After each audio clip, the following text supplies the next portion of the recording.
diversité, c'est de ne pas être dans la norme, d'être hors cadre, parce que malheureusement, dans un parcours professionnel, la norme fait souvent foi.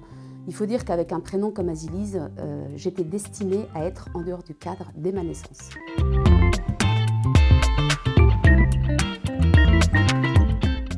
Je n'ai pas eu la chance de faire des études comme tous les gens qui m'entourent dans ma vie professionnelle, mais de cet inconvénient, j'en ai sorti une vraie force parce que j'ai toujours eu le statut d'outsider et un outsider doit vraiment être le meilleur.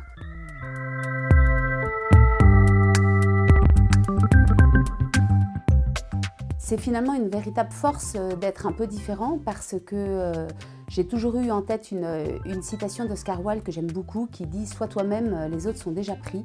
Et je me suis rendu compte qu'en étant avec ma personnalité, avec qui je suis et comment je me suis construit, ça me permettait d'aller vers les autres et que les gens étaient très attentifs et ça crée vraiment du lien social.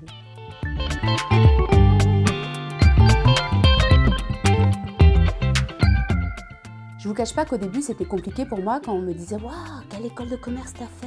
Je ne savais pas trop quoi répondre. Et puis souvent, je répondais « Écoutez, j'ai fait l'école de la vie » et ça s'est tourné de manière plutôt sympathique. J'ai envie de dire que finalement, ça m'a permis de toucher du doigt l'inclusion parce que dès que je le disais, les gens étaient très respectueux et finalement avaient envie de me tendre la main et d'avancer avec moi.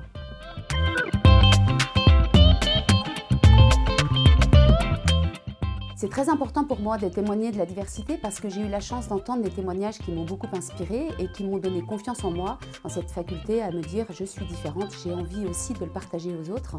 J'ai vraiment à cœur de le faire au quotidien et aussi bien sûr dans le milieu professionnel avec mon investissement, mon engagement avec les équipes pour organiser Inclusive Day chaque année, le rendez-vous des entreprises inclusives et des innovations sociales.